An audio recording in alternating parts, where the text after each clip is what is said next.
Why are there not more people talking about tap dancing for abs? Let's change that. Tap dancing isn't just an art form, it's a killer workout. It burns calories, tones muscles, and, surprise, targets your core.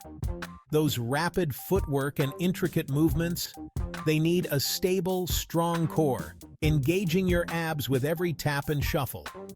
It's like a dance party and an ab workout had a baby. Not convinced?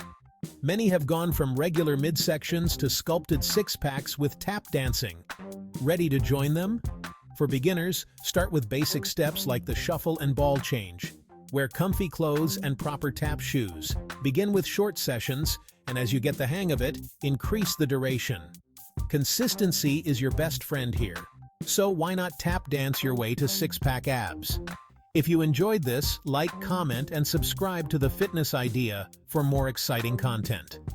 Thanks for watching, and happy tapping.